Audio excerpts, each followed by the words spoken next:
Like really, no, I'm confused as to what's going on. Was that old Marvin Gaye cruise saving loot from a job, but it's trap bars in the booth? Ain't the truth? You was getting high grades, staying in school, and that was cool. But that ain't your mood, and while you breaking, we making the rules, dictating the views, changing your tune, conversation just ain't in the news. I'm making moves, getting everything you was saying removed me hard. Good afternoon, good morning, good evening. This is DSP News, the unreliable ones. Ladies and gentlemen, welcome to the newsroom, and welcome to the Goutopia News Network, your unreliable source for DSP News. Snort? I'll think of something. Ladies and gentlemen, we are here with Snort Burnell, Ask the Pig, FGC Secrets, Wolverine figure, and associating with other YouTubers / streamers. Now, the FGC Secrets is going to be an interesting one. If you guys remember, if any of you guys have been here for a really long time, I did a video way back, many months ago, where Phil had said that he had heard about, well, I wouldn't say he accused, but he said that he had heard rumors that of fighting game players using, Adderall and using different types of drugs and medication to keep them up during tournaments. But when he was coming up, it was all pure, man. I just practiced. There was no drugs on my end. Interesting video. If I remember, I'll link it in the description. If not, you can find it. If you're really interested into that. Now, Phil has something else to talk about. I think it has something to do with tournaments and whatnot, how they were run back in the day and so on and so forth. Now, while I was looking up information on the Dark Prince situation, this is when Phil was being accused of bringing a knife to Evo, and that's why he got banned. Complete misunderstanding. It's all cleared up. I actually went ahead and did some research on the tournament landscape back in the day compared to now, just out of basic curiosity. I didn't think it would actually mean anything. So I'll try to help clear some of that up as we go along and point out some of his problems. Also, I just finished talking to a couple of guys on Twitter, and I'm gonna bring up something else interesting too. Also, I guess there might be a podcast coming around with some of the fellows one day, so look out for that when that happens. I'm sure it'll be on James the Lester's channel. I will mirror it and put it on my second channel. Actually, I won't. Kenny or Kevin will do it because that's what they're there for, right? And so eventually that'll happen if that does end up happening. And even if I'm not on the show, then we'll still put it over there on the second channel. And the Wolverine figure, we've talked about that, and his association with other YouTubers and Twitch streamers hasn't been great. Hasn't been great, to be honest with you. He's taken shots at just about everybody on either side of that spear. So his experiences haven't been at least the most have been telling, but certainly hasn't been the most positive. Despite the fact, on Twitch, as in YouTube back in the day, people on Twitch have tried to reach out to him to do like a co-stream with each other, which is a good idea. Personally, he should do it. He should have did it with Wings for the Battlefield 5 trailer, but that game is going to be trash. Then there's a new Sniper Elite coming out. I don't know if there's a new Sniper Elite coming out, and Wings said he would be interested in playing with DSP on that one too, because I think there might be co-op. We'll see what DSP thinks about that. I think he has played Sniper Elite before. Not sure if he's been any good at it, but I know he certainly played it. So we'll wait and see, and we'll cross that bridge when we come to it. Ladies and gentlemen, this is DSP News. Always late, never breaking. Unreliable coverage that you can't count on at GTG Network and Productions. You all know the slogan. It's time to watch me work. We see right now is going to be absolutely disgusting.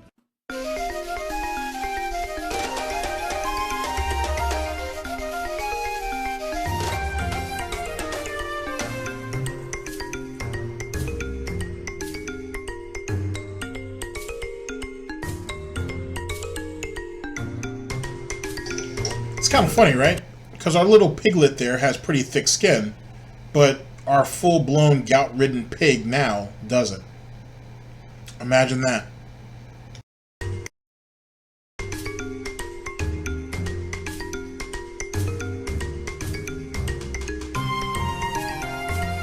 Have to. It's up to you if you want to. Don't feel pressured. He's just asking, would you give me a kiss on the cheek? Would you? when you would. I never really liked that. The look that he gave to the camera, where he was like almost like her soul is mine type shit. I never really liked that. There was always something about that didn't sit well with me, and whatever. The cold kissing aspect, or begging her to kiss him on stream, I get that. But him giving that look at the camera briefly, that always kind of threw me off for whatever reason. I don't know. It seemed out of place, I guess. Or it could have even seemed a bit more menacing than it should have been, you know?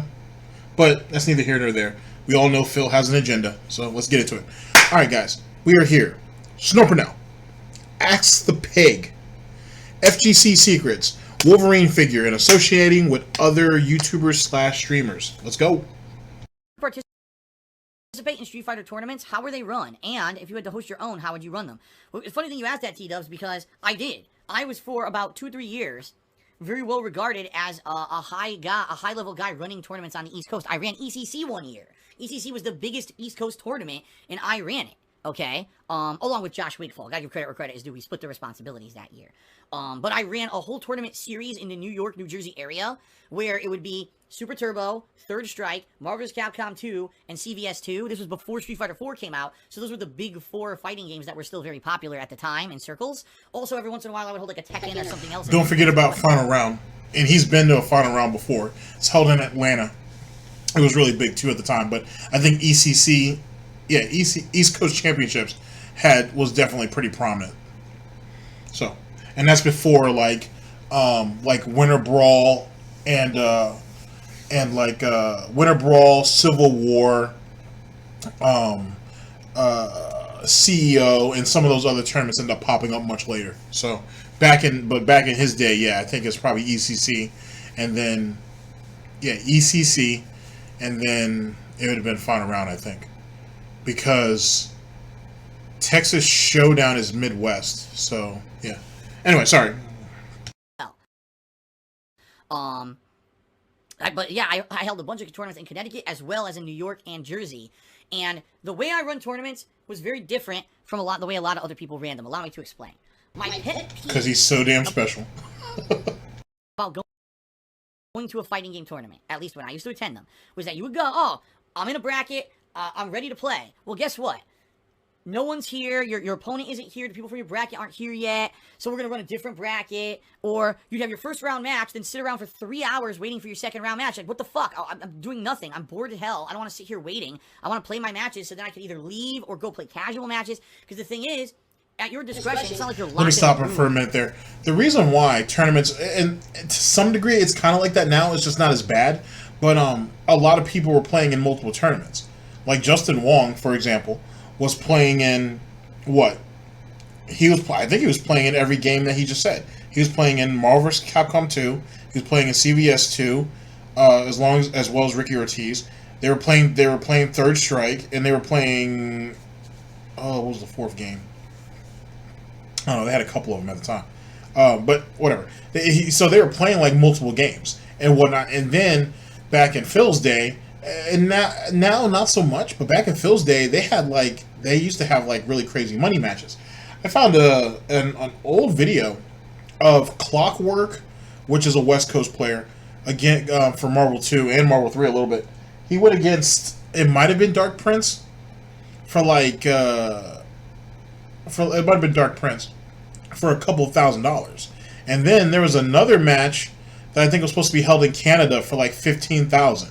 So, like, them cats were throwing up, like, a lot of money back in the day. And also, before they had sponsors, they had high rollers in the FGC. They had these guys who would pay to fly certain players out. Like, I mean, really, really good players.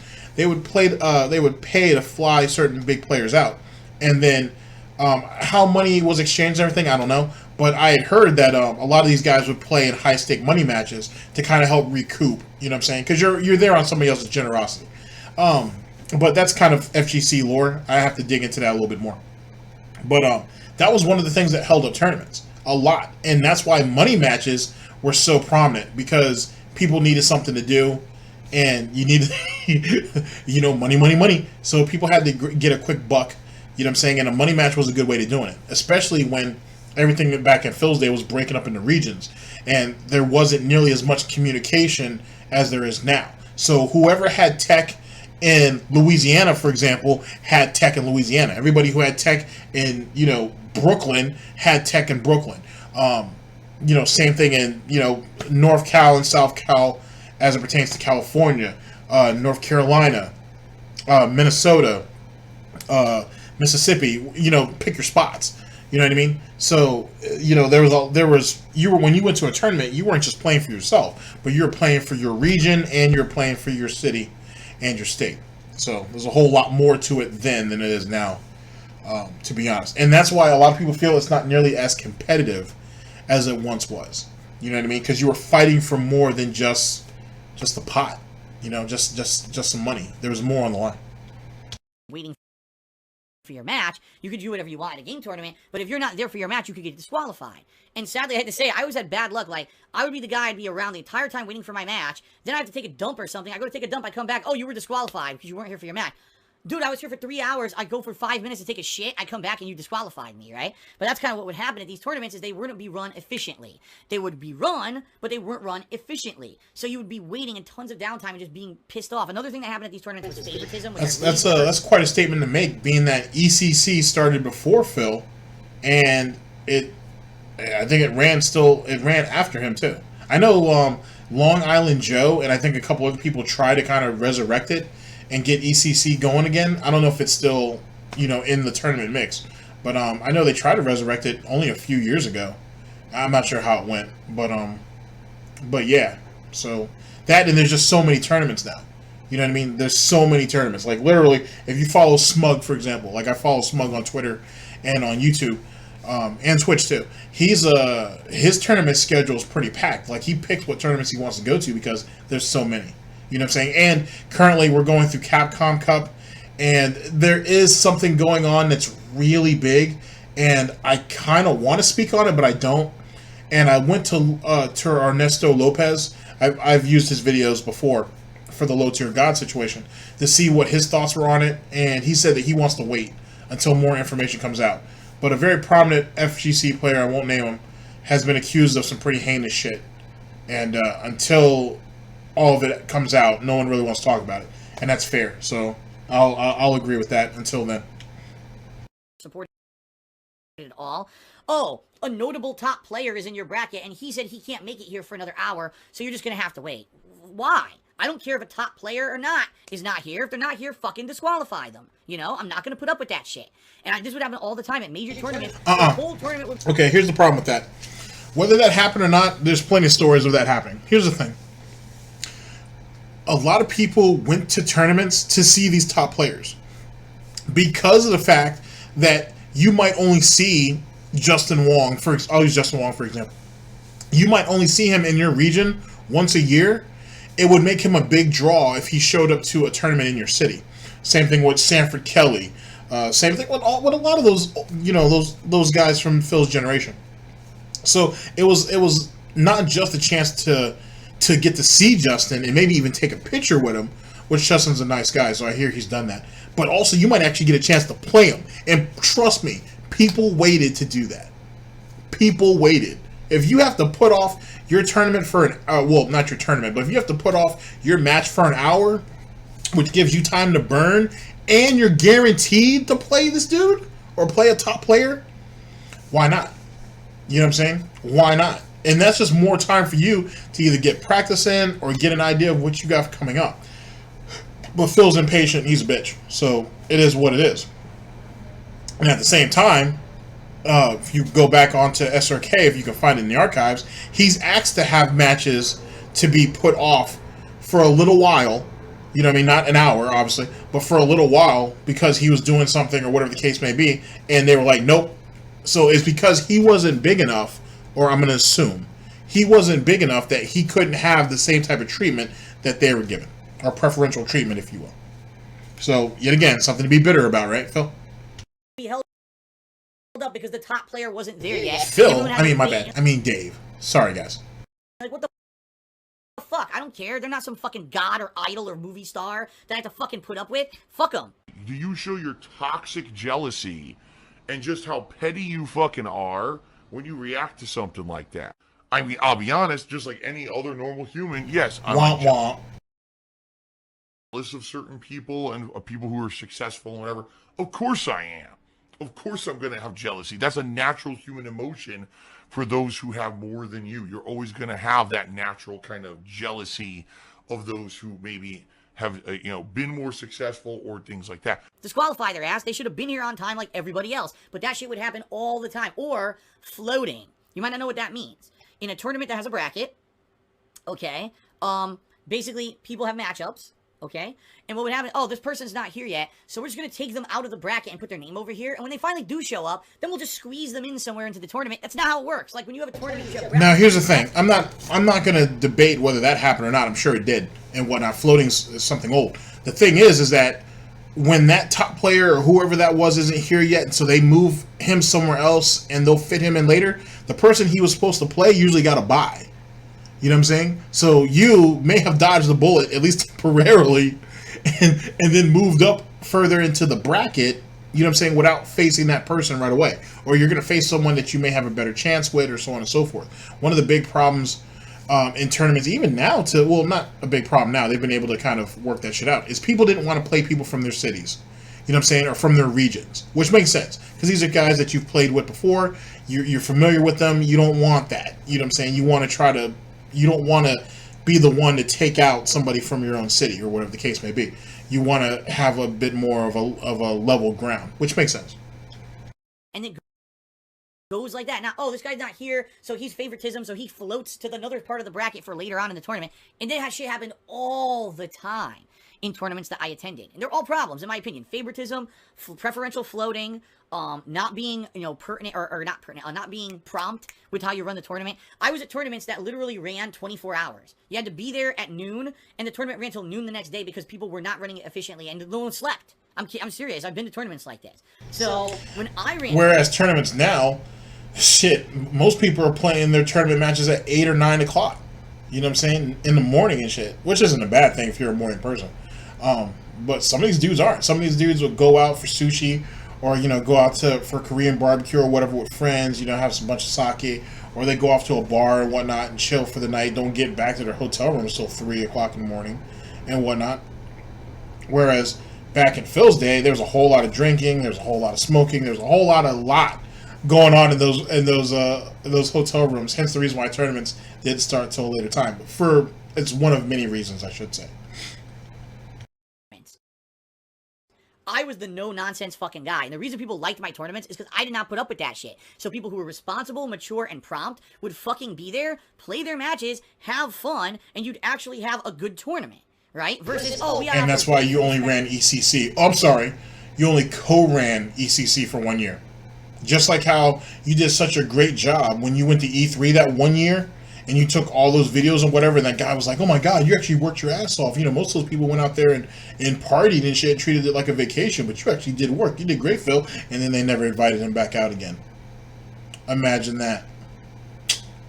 He's got some terrible luck. I don't know what's worse, having terrible luck or no luck, but I certainly wouldn't want to have Phil's luck. Person and shit, and top players who got preferential treatment everywhere else had to show up and act responsible at my tournaments, not like everyone else where they got their asses kissed. I didn't put up with that shit. Another thing I never did, I never had special guest attendee who got their ass kissed and was on the bill that they're going to be at the tournament, because there was a big thing going on at the time where Japanese players... Let me stop him. Okay, so he's getting ready to say that there's a big thing where Japanese players were invited out to tournaments. And the reason why is because you might not be able to get to see, you may not actually ever get to really see any of these guys. You know what I'm saying? Or even have a chance to play them. So this was something prominent. Now, I told you earlier about there was high rollers in the FGC. There still is. But there are high rollers in the FGC, right? Well, these guys used to fly certain big-name players that lived outside the country out a lot. And especially for tournaments. Like, they would do it as a favor to the tournament organizer, or the tournament organizer would help throw money in, or so on and so forth. It's just how the game is played. It brings in more attendance. Not just more people who want to play them, but more people who want to meet them, and so on and so forth. A lot of FGC players are pretty cool people. And you can get an autograph, and get a t-shirt signed, you can get a picture with them. Some of them are just really nice people. So back then, getting the chance to meet a Momoche, a Daigo, a Takedo, any of these guys is an opportunity, because you've only heard rumors. You know what I'm saying? You've only seen, grainy videotape on early YouTube of some of these dudes, and now you actually have a chance to meet them. So it's kind of part of the spectacle, if you will, and whatnot. And that was a big thing. Now, I just finished talking to G Money on Twitter, who told me about this, and he said that Phil has said obviously in an archived video somewhere, that he actually tried to get a couple of Japanese players to come to a tournament he was running, and I guess they said, well, okay, we can consider doing it, but you would have to fly us out. They would have to cover at least some of their expenses, which makes sense, because in Japan, for example, they don't play for prize money, if that makes sense. I guess that's illegal or whatever the case may be. So they play for, you play for bragging rights and shit. You might get a trophy or something out of it, but you play for bragging rights. So coming over to America is a bit of an investment, and you don't know if it's going to pay off. And yet again, the tournament organizer will always benefit. The tournament itself will always benefit more than the actual guest player. You know what I'm saying? The house always wins, if you will. We'll use that analogy. The house is always going to win. So you got to pay the price. You know what I'm saying? You got to, to make money, you got to spend money. And I guess when Phil, when they, basically made the offer to Phil, or the counter offer, if you will, Phil was like, what? No, I'm not paying that. No. So they were like, all right then, no problem. Thanks for the invitation. And then someone else flew them out for another tournament, and he got butthurt. To make a long story short. Very well known, and people wanted to have Japanese players. And we think, just speculation, this is also one of the early examples of why he has a hatred for Asians in general. This might be one of the footsteps in the sand, if you will, that he couldn't let go. Petty, yes. Right up Phil's alley? Sure is. Whether or not that's the case, we're not sure. Japanese players, I'm not even kidding you, would say, we're not going to attend your tournament unless you pay our way. Pay for the flight, pay for the hotel, pay for our food and accommodations, and pay for our entry fee. So, again, they're a celebrity. They're coming into your tournament, and they're going to draw more players, so pay $4,000 for them to have a paid vacation at your tournament. I never did that shit. I said, fuck that. You want to come, you pay your own way, you earn your place in the tournament. Not all of them ask for that, by the way. I don't know if anybody would ask for all of that. Most people would probably offer that, and by the look on his face right now, it sounds like bullshit. It looks like bullshit. Most of them would definitely ask to, pay the way over. As for hotels and whatnot, back in those days, a lot of those guys would just end up staying at somebody's house, which is, I think, is something they still do now. Sponsored players get hotel stays and whatnot, which is what he's trying to mix a little bit of his time with a little bit of what's going on now. He's kind of trying to mesh the two. I'm not saying that there weren't specific situations when that happened. I'm just saying it's not as prominent as he's making it sound, at least from what I've seen and what I've read up on. So, just want to throw that out there. Take what he says, as usual, with a grain of salt, onion salt, if you will. Let's give him some flavor. Just fucking come in like you're the big shot, and everyone has to fucking roll out the red carpet for you. But that happened all the time in Street Fighter tournaments back then. The featured player, blah, blah, blah, and they get the free ride and everything. Fuck that. Oh, by the way, then they wouldn't show up on time, and they got the float. They floated through the bracket, preferential treatment. I did none of that. And for about 2 or 3 years when I was running tournaments, people who attended my tournament series loved them.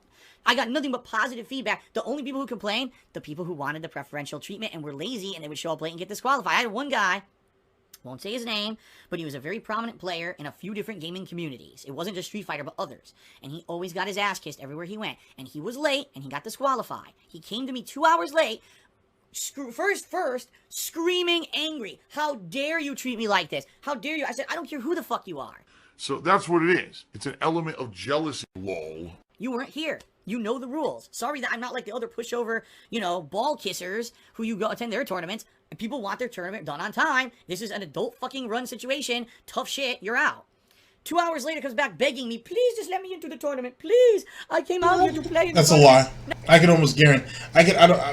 Who the player is, I have a couple of theories on, but I guarantee you they didn't beg him for shit. And I can guarantee you, since he only co-ran the tournament, the other guy probably outweighed him, and the guy ended up getting in, if I had to guess. So, trust me, no one's going to beg Darkside Phil to get into a tournament. And even if it was a tournament that he ran, and if it's a prominent player, they were getting in. They were getting in. Because it's not Phil's dime. Phil didn't pay, is not paying to rent the systems or bring the TVs out. He didn't pay to put the money in the pot. He didn't do any of that shit. So he answers to somebody else. Phil answered to somebody else, as he's done his whole life. And guess what? They were like, Phil, just put him in. And Phil did it, begrudgingly. He did it for a couple years, and then they finally got rid of it, and then he either stopped or they asked him to stop. One of the two. You take a pick and decide which one it was. No! That's how it was for me. You know? I'm just a no-nonsense kind of guy. I don't put up with that shit, you know? Two players fighting at my tournament, you're not fighting inside the venue. You go outside and fight in the street, and when the cops come arrest you, don't come, you know, bitching to me because you acted like a 5-year-old in a schoolyard punching someone or whatever. You go out there and deal with your own shit. That's not going to give you fly in my fucking tournament, you know? And that's how all that stuff was handled. So, you know, that was me. And people respected me as a tournament organizer and loved the stuff that I did because of that. But that's honestly a lot of the time. They respected you as a tournament organizer and they loved everything you do. Why is it that it's always like that? Oh, everybody respects me and everybody loves what I do. It's like that for everything. Yet you still live in perpetual failure. I just don't understand.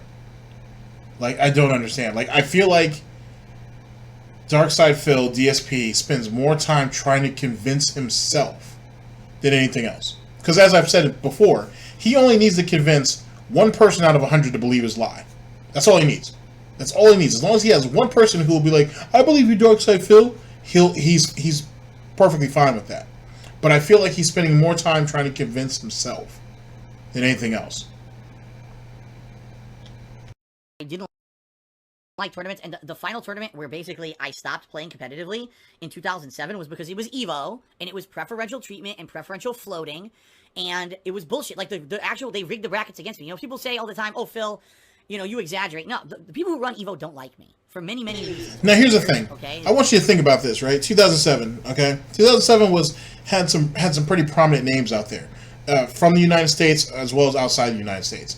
I want you to think about what this moron's about to tell you before he does.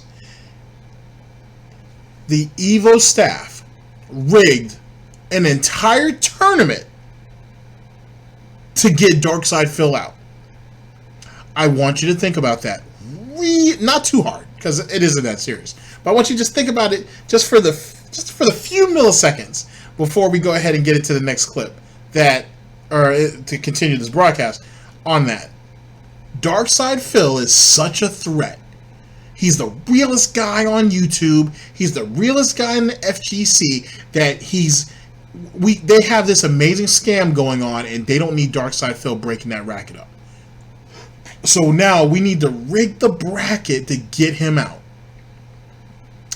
Conspiracy time, ladies and gentlemen. Conspiracy time. They had concocted this huge conspiracy to get him up and out, because Phil was in the way, and they had to get him out of the way. Now let's actually hear what some of the details were of that conspiracy. Many times I've called them out or whatever. I've been banned from SureYouCan.com multiple times for doing things like calling them out, GGPO, saying that it had input drops and delay, and they said it didn't, and then come to find out it did, and they said, oh, well, we didn't want to tell anyone because we were trying to sell it to Capcom and shit like that. Wow, Phil, you know, you really have a bad rep because of these nasty things you've done on the internet. So the last straw for me was when I went to EVO 2007, and I was hanging out with Graham Wolf. He was a very high-level Super Turbo player. I had played against him and with him at other qualifiers that year for Super Turbo. Well, EVO staff got wind that I was playing with Graham Wolf for like a week to practice for EVO, so he knew all my shit, right? And they put me against him first round on purpose to fucking put me into the loser's bracket immediately in this fucking tournament because they didn't want to see me do well. They know that I don't. Okay, let's stop. So I want you to think about this, ladies and gentlemen, for just a second. And he's right. Graham Wolf is a fucking savage, or he was back in his day. So they put him up. So basically, the conspiracy is they found out that he was training with this individual for a week, and then they put him first round, and he lost because Wolf essentially had all of his tech down packed. They played for a week with each other, training for this tournament, and Wolf had all of his tech down. Anything that Philly P could do, he had it taken care of. All squared away. There wasn't not a damn thing that Phil could do against Wolf because Wolf had him down pat. Here's where the problem comes into play, ladies and gentlemen. The last time I checked, there was 2 of you. So even though he understands you and your playstyle, you didn't understand him and his playstyle? Are you saying that you had limitations that you couldn't overcome? Are you telling me that he was smarter than you were? And he absorbed everything you guys did over the span of the week and you absorbed nothing? What was it, Phil? I'm starting to think personal accountability is a factor in this equation. I'm starting to think that you had shortcomings and you couldn't overcome them. I'm starting to think you're not as good as people say you're not as good as you say you are. I'm starting to think that you had a couple of flashes in the pan and that was it. You went up against some players that were I don't want to call them subpar, but you went up against some you had some opportunities and you were smart enough to take them when you did. And then when you went up against some of the big dogs, you had a problem. Even though you have played and beaten Justin Wong. No one can take that away from you. But no one can definitely take that from you. But then you called out Daigo, and if you had played Daigo would have murdered you. But whatever. I'm starting to think, Phil, that everything that you hold your hat on in the FGC is just like what those guys in the FGC say it is. It's a joke. It's a joke. Oh boy. That's nice. Well, let's continue. That year, but they wanted to fuck me over at the finals, so they put me against him first round. Someone who literally had learned how to beat me in a few days before Evo, and they knew that. They put him against him first round. Well, that's a great theory, Phil, but where's your evidence? Oh, I don't need evidence. I just made it, it's just what I believe. Well, first of all, there's no evidence of anything because you can't prove that. Okay, where's the evidence? Present evidence of what you're saying. By the way, guess who eliminated me in that tournament? Tokido, who was also in my bracket, which made no fucking sense because Tokido, again, someone who infamously I've played a million times, and you're like, if I'm going to face Tokido, it should be, at a high level of the tournament, not like third round in the fucking tournament. You have to get there before that happens, kiddo. Let's think about this for a minute. Oh, I have to play Tokido, and I've played him a bunch of times before. So what? So what? When you look at the tournament brackets, you look at any tournament brackets over the span of a year, you're going to find that big name players played against a lot of big name players over and over and over again. None of them bitch like Phil does. None of them nearly have the complaints that Phil does about having to face competition or an opposition, I should say, that they've faced throughout the year. Only Phil does. And yet again, Phil let it slip that, if I was going to face him, I should have faced him further along in the bracket, like in the finals or something. You have to get there first, and you weren't good enough to do that. Hence the reason why you didn't. And more importantly than that, Tokido was a massive well, some people still say he is now, but he's a massive troll. He was known for picking the most broken, overpowered characters and shit to win tournaments. That's what his niche is. Now keep in mind, Tokido's probably one of the smartest people you ever meet. He's a very intelligent individual. And when he did that trolling, you know what I'm saying? He did it because it was funny. He did it because it was funny. You know what I'm saying? Like there is some footage of a Vega versus Vega mirror match between Tokido and Dave.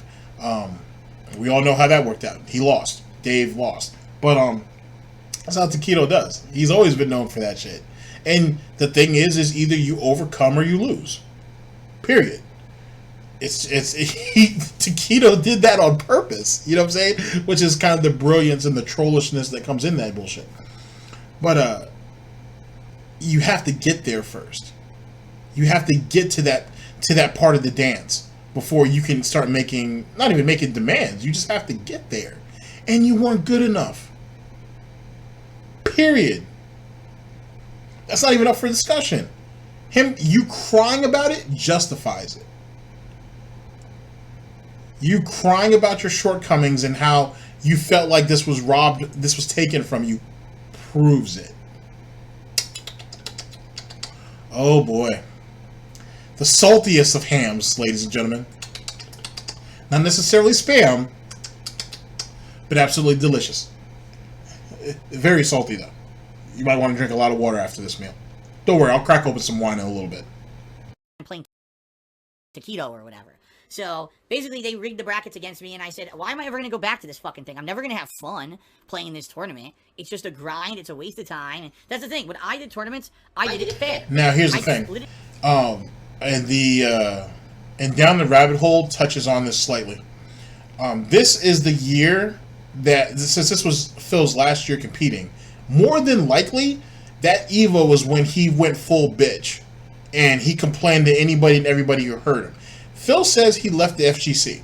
Some people say that he was actually kicked out, or ostracized out, if you will. But he more likely was kicked out of the community. Hard to say. Like I said, that right there is kind of like deep FGC lore that you would have to really go and look for if you're interested. But more than likely, he opened his mouth, he ran his mouth to the wrong people, and maybe even the right people. He said some shit that he probably shouldn't have said, and they were like, you're done. And whatnot, you're done. And especially since previous EVOs, he had ran his mouth, people had to stand up for him, because he wasn't man enough to do it himself. He was cowering in the corner, while people had to essentially, not really fight his battles, but people had to talk down the situation. It was probably just a good year to pack it up. If I had to guess. It was just a real good year to pack it up and take it home. Back to Connecticut with you. DSP News. Up to make it so that every round was fair and challenging and fun, and I wouldn't do bullshit, floating, and I wouldn't have preferential treatment. It was a very different experience attending a DSP tournament versus someone else's tournament, and some people loved that, and for a lot of the top players, they didn't like that because they didn't get their asses kissed, and they didn't get that cheating kind of preferential treatment at my tournaments, so they didn't like that. Okay, a couple shout-outs here. Him and Owen did 100-bit cheers. Were any of the tournaments on stand-up machines? Yes. Yes, many tournaments from the entire time of the 90s into, like, the first half of the 2000s. Every tournament was on a stand-up arcade cabinet. It wasn't until, like, the mid-2000s that there was a conversion from arcade to console versions of games. And even then, look at what happened with Super Turbo. They could never agree on what was the good console version. False. Wrong. Incorrect. Negative. It's funny that even after all these years, he's still defending that fucking piece of garbage port that he took 4th place in. He's still defending it. He's still defending it. You're talking about even Capcom has come out and admitted it was a terrible port. It was the worst one that they could get their hands on. And yet Phil Burnell feels the need to continue to support it and defend it because his legacy is on the line. That's fucking sad. It's fucking sad. Oh, nay, absolutely not. Fuck that, Phil. You are a dirty, rotten liar. PS1, PS2, this collection, that collection, HD remix, then this version, there's never an agreement on what's the right version to play of these games. The classics, at least. Alex Adela asks, Phil, what was your favorite subject in high school? Mine was drama class. That's fitting and whatnot. Wonder if he's threatened anybody's life lately. Wow. I remember having a few... Here's the thing. I'll tell you what subjects I liked in high school while I was going to high school, and then I'll tell you what subjects I took in high school that I actually liked to this day, and I'll tell you the difference. When I was in high school, my favorite class was computer lab. Why? Because we actually learned things that I could go home and immediately do. For example, I learned how to use Photoshop in high school. I learned how to do video editing in high school. I learned Microsoft Word, Microsoft PowerPoint. In high school, I learned all these programs. So I learned things that I would use for the rest of my life in high school in computer lab. And it was something that immediately I could apply to my real life and have fun doing things like that. And immediately in the job market, when I got out of high school, I was looking for a job, I was able to apply those things. You see what I mean? And that right there is telling to his personality. Everything has to be immediate. If there is a long-term type of thing to it, he doesn't want any parts of it because the immediate payoff isn't there. It has to be immediate. He has to benefit from it right away. There is no long-term with him. It's always the short-term, which is why he is what he is and where he's at, even now. There you go.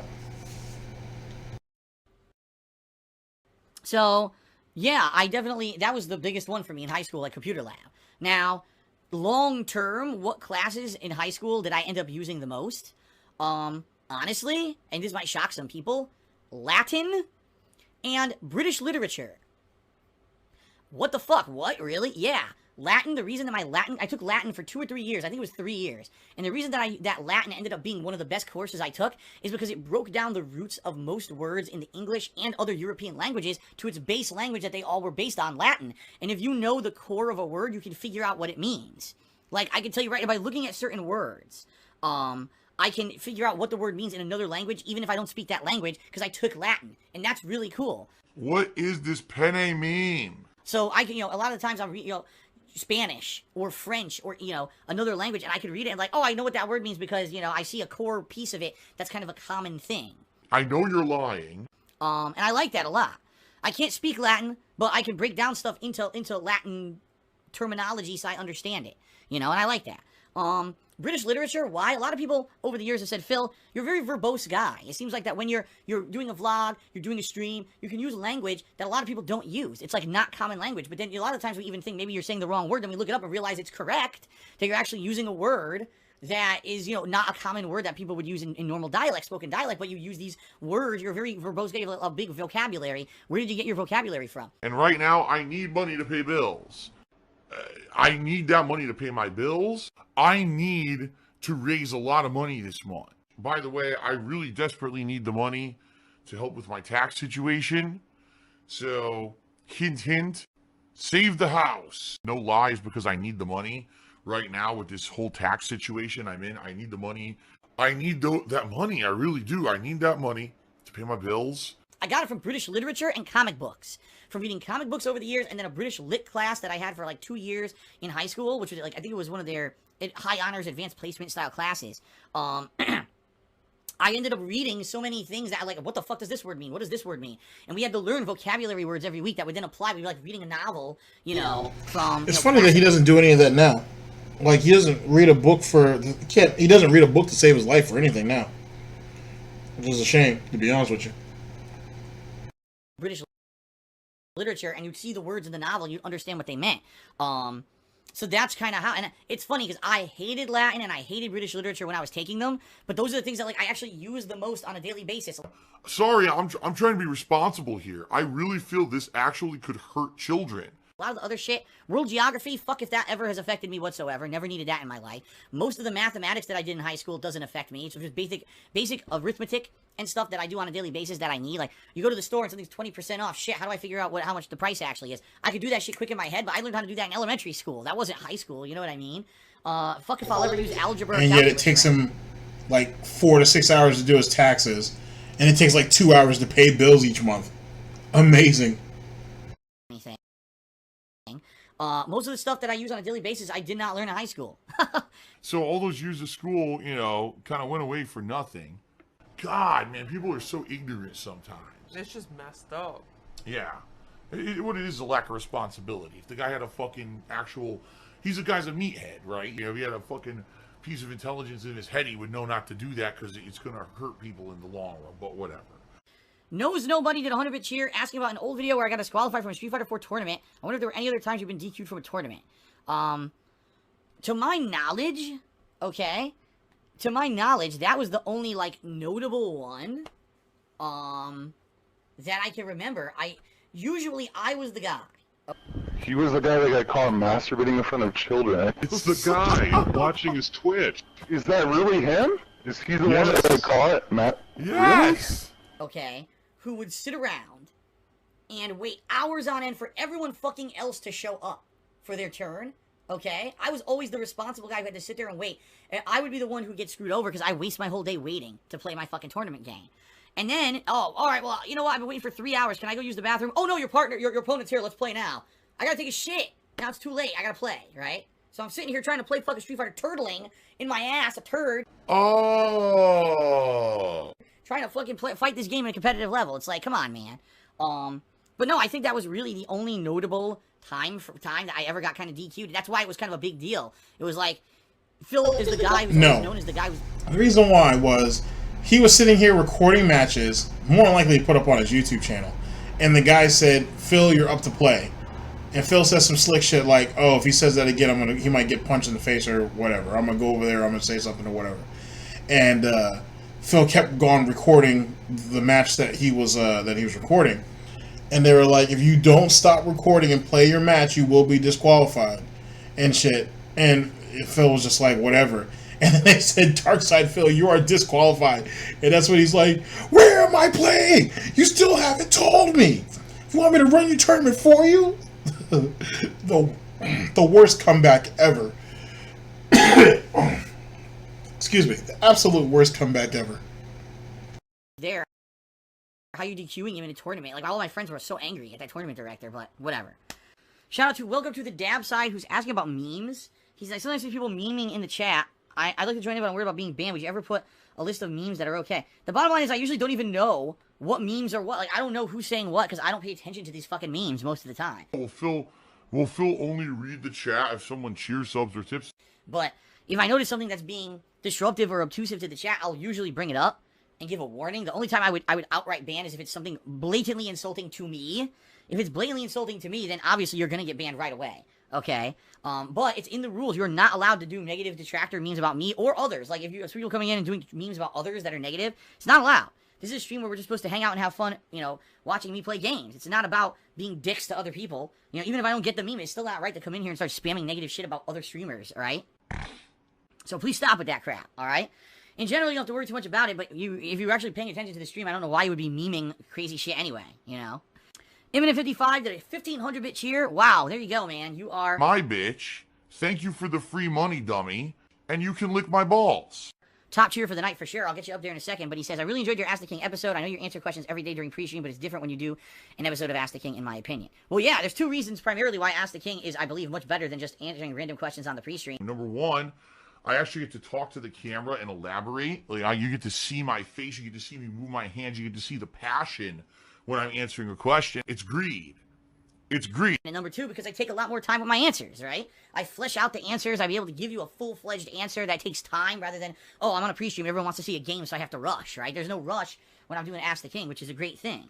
I absolutely love doing Ask the King, and even though I pretty much have cut back on almost every other piece of vlogging that I do, I'm not going to stop doing that show because, you know, it serves a very good purpose in my opinion. Welcome to the Dab Side Cheers. Is there a difference between trolls and people who... It really doesn't. I mean, it does and it doesn't. It's from an entertainment value, or if you want Phil to expose himself, it's good. If not, really, all you need to do is just deep dive back into Phil's content, and you'll find the majority of what you need to know there. But it's also, but in truth, I guess it is a pretty good piece of, it's a pretty good tool for exposing himself, though. So, there you go. And then he does get instant gratification. He is paid to do it, essentially, so there you go. But still enjoy your content. I really like the Wolverine figure story. I think it's funny cute. Here's the difference. Okay, the Wolverine figure story, which I told. I went to a comic book store one day with my parents, and the Wolverine figure was there. Now, keep in mind, ladies and gentlemen, at this time, he's about 15 years old. Okay? He's 15. But I want you to hear what kind of fucking lousy piece of shit he is and whatnot when we're going through all this one, okay? Like, all this whining and complaining. I want you to really try to pay attention to it. Mother and father, and I said, guys, listen, I want that action figure for my birthday. So, please, what I would ask you, I've never asked you to do this before. We know how rare that figure is. We know we've been to stores endlessly and we've never seen it in the flesh. It's finally here in front of our faces. Please buy the figure now. Hide it from me for whatever, for months until my birthday. Now, here's the thing. Just because I'm under the impression that he just saw it there for the first time, and he assumed that, oh, well, since I haven't seen it anywhere else, probably because he wasn't looking, that it was rare. I don't think it was. I think you just randomly saw it at this particular spot, and you had never seen it anywhere else because, yet again, he didn't look, and he just assumed that it was super rare. Please buy it. And it's an impulse buy. It's frivolous, to say the very least, and whatnot. So that I've always felt that that's what the situation behind, excuse me, behind that Wolverine doll, or not doll, figure, sorry. That's what the situation was with that Wolverine figure. But we'll see. Speaking of which, Wolverine's actually coming back in the comic books, and he's supposed to have a new type of power, and it looks like he's going to have heated claws. So for you guys who are comic book heads, that should be something to look out for. That should be cool. Me on my birthday. And so, like, 1 week, 2 weeks, 3 weeks in a row, they still didn't buy it, right? Week 4, we go back. It's gone. So my birthday came and passed, and guess what? My parents go, we're very sorry, Philip, but we couldn't find the action figure. I said, I told you to buy the figure. Why don't you listen to me? Like, it was such a no-brainer. All they had to do was buy it then. They could have hidden it forever. I would have never bugged them for it till my birthday. I knew I was going to get it on my birthday. Because they didn't buy it, I didn't get it. So you listen to this crybaby bitch. And really what this is, and keep in mind, I have a lot of friends who were single, who grew up as the only child too. But, so there is something slightly bratish, I guess, about some people. But not like this. Not like this. And not to have held it for this long. Like, you must be a miserable individual if that's what you're holding on to. There's plenty of shit that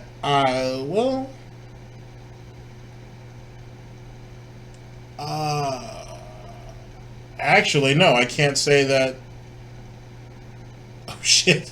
Actually, no, I can honestly not say that there wasn't anything that I didn't ask for my birthday that I didn't get. To be honest.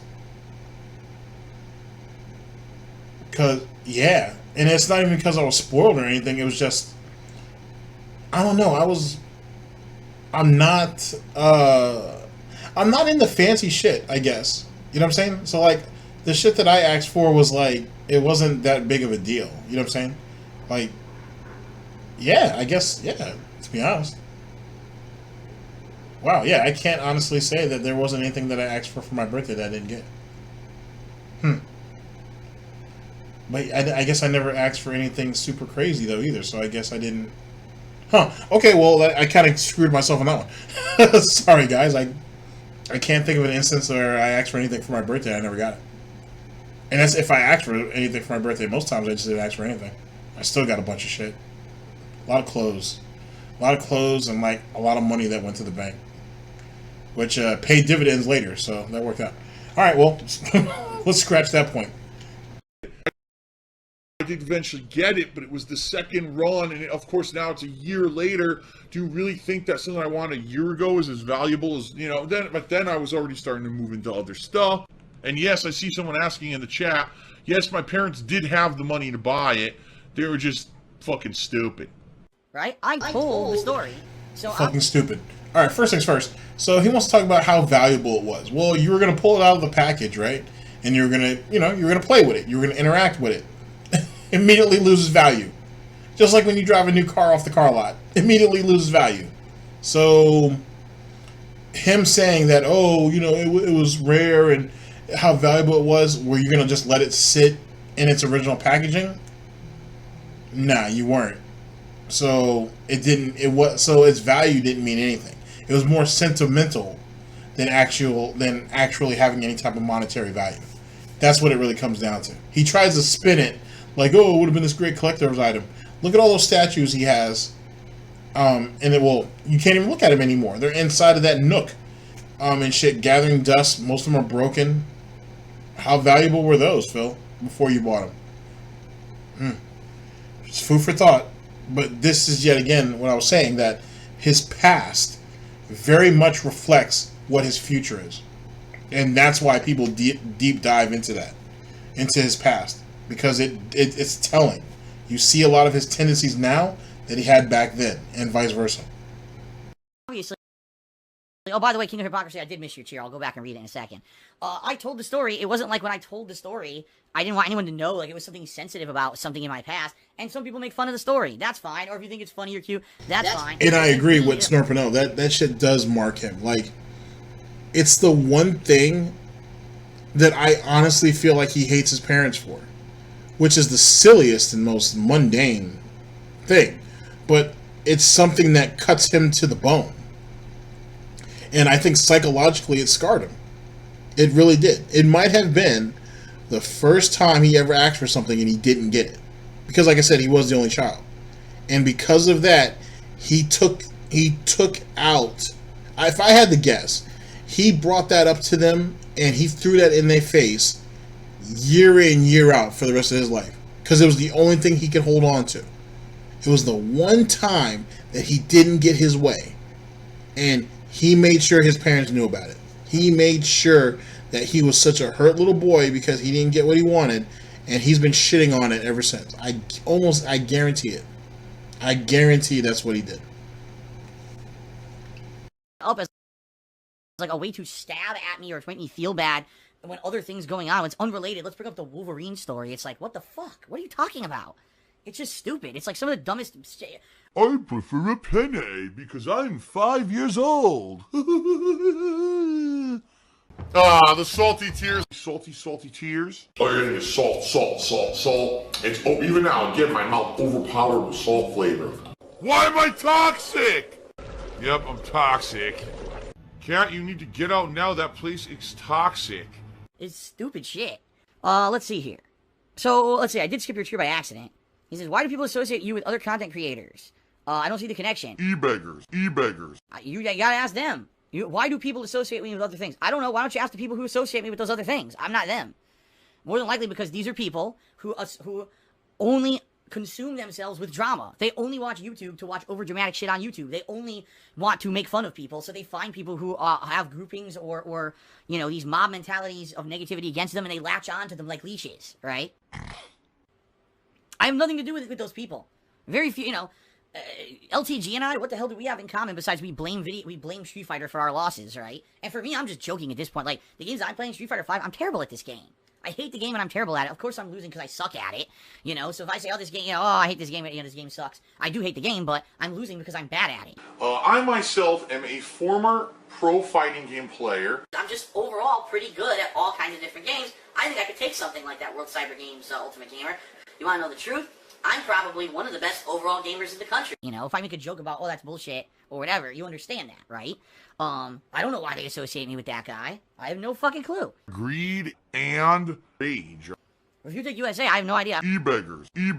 I watch his crap, and all I know is, all he's ever done is basically be annoying to me, so I don't know about him. And see, it's interesting too, right? When it comes to the ReviewTechUSA ReviewTechUSA and DSP situation, where it's obvious because Ann Doyle, Fallen Prince, guys like that have you know, documented this stuff. That Phil has ReviewTechUSA watches DSP very, very closely, and he says, and you know, Rich has said he's learned from a lot of DSP's mistakes, despite the fact that when you go back and look, he's made similar mistakes to him. So take that for what you will. But Phil really hates Rich. He really, really does. Like, I've never really heard ReviewTech come out and say, you know, Phil's a piece of shit. And, you know, he's never done that. You know what I mean? He's never done that. But you see, you know, Phil take some real shots at him. And remember, if you guys remember, when that oh my god, that Patreon video came out that was leaked, where basically Phil just spent, I don't know, maybe 12 minutes, maybe 15 minutes, just railing off at Rich and whatnot, talking about how much of a shit human being he was and how terrible he was, and this, that, and the third. And the one thing that I took away from that video, and what happened, you know, the weeks and months later, is that ReviewTechUSA never responded back. Ever. He kind of just took it and moved with it. It disturbed me. That disturbed me greatly. It didn't make a whole lot of sense on why he didn't respond. You know what I'm saying? It's very possible Rich was like, "Oh, it's just an old video. I don't care." All right, you know, that's fair, but that video was pretty harsh. You know, it was pretty harsh what he said in that video. But that's neither here nor there. I think Bill Purnell actually was the one who was given the video. So if I remember to, I'll link it in the description. Again, Wings, I literally know nothing about Wings of Redemption at all. E-beggars. The only thing I know is people fucking negative memes people come in here and say. That's the most I know about. That's the extent I know about him. And him and Wings would probably make a good collabo, but DSP doesn't want to share the attention. Oh!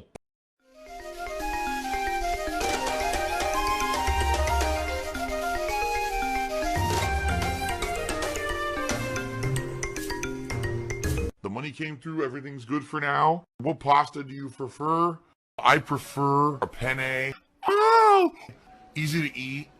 Oh! Phil's a faggot. Phil's fat. Phil's a loser. Phil's a beggar. Phil's a racist. Phil's a scammer. DSP's a pedophile. DSP is a thief. DSP is a greedy fuck.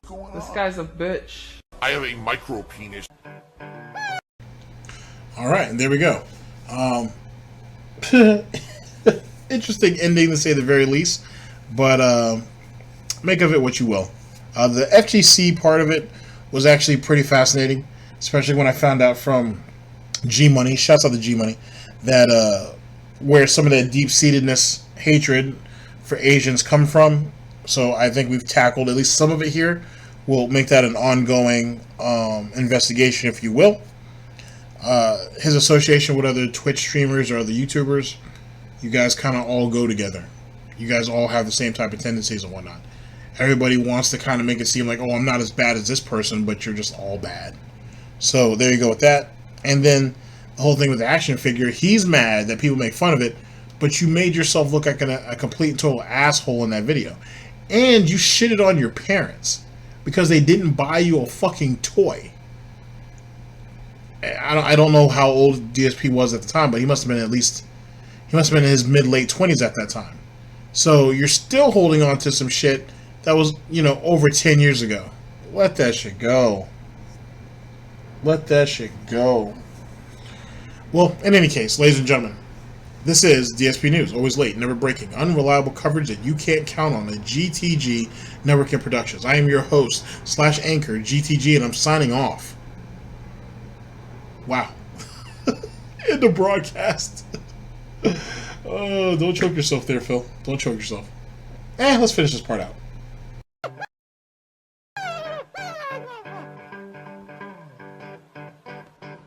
Alright, I'm not dead, but I swear to God I wish I fucking was.